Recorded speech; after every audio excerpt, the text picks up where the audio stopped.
Would you please? Would you please? Yes, ma'am.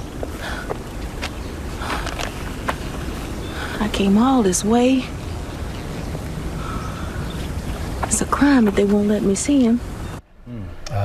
Welcome back. That was a clip from the critically acclaimed historical drama Nickel Boys. The film, now on the road to the Oscars, nominated for 2 Academy Awards, Best Picture and Best Adapted Screenplay. We have 2 of the creative forces who helped make it possible with us today in studio. Please help us welcome filmmaker RaMell Ross and actress Aunjanue Ellis-Taylor to the studio. It is good to see you guys, but first, congratulations. Thank you, thank you. We're so happy to be here. Yeah, we're happy to have you guys here. So tell us about your road to where we are today and how you came about this film. Yeah, what a long path. I was fortunate enough to be asked to adapt the book from a company called Plan B, who had the rights with anonymous content, and we had it a month before it came out. And reading it, it's just an incredible novel and quite intimidating of an idea to adapt. And so I think my co-writer and I, Jocelyn Barnes, found a pretty significant way, which was just to like give it to the cinematic form and let cinema do really what it wants to do with the story. But you tell the story a little differently, though. I'm curious, Aunjanue, when you heard how he wanted to tell this story, how he wanted to shoot this story, what did you think of that? Well, you know, I have seen RaMell's documentary, and everybody should see that, called Hale County, this evening. And I was so stunned by how extraordinary it was, how rare and singular it was. I felt that I was witnessing, you know, someone who is going to change how we think of cinema. And so it really didn't matter to me what was going to happen on the page. I just wanted to be a part of this man's cinematic journey. Yeah, it was him. Thanks, It's such an incredible cinematic journey. One of the striking parts of this film, RaMell, is the point of view. It's an emotional perspective. When you were creating this or deciding to lay this out, how did that come about?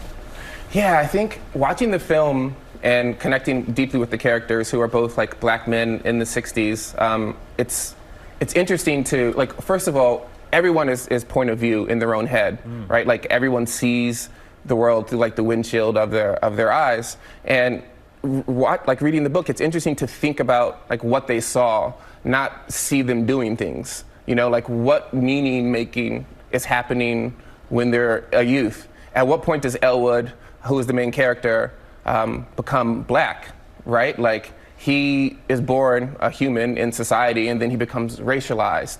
Like, how does that influence the way in which he connects with Dr. King and receives the love from Hattie and has an interaction with his new friend Turner? Yeah, there's nothing more interesting than being inside someone else's subjectivity, because it's so impossible. And Aunjanue, your range is so wide. When we see you in this film right here, where did you have to go? Was there a place that you had to sort of like dig into just a little deeper to pull this character off? Yeah, you know, it's the experience of making a film. You're just trying to get through the day and not let down your director.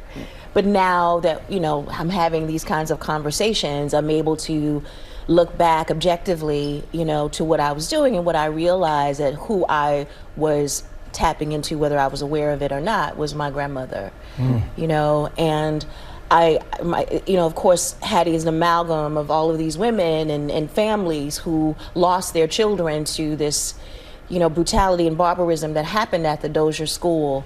So it was, you know, it was in my DNA. It's in my DNA, you know. And I think, RaMell, you went to the Dozier School actually recently, right? Like, what a surreal experience, especially after making the movie, to be on the actual locations in North Florida.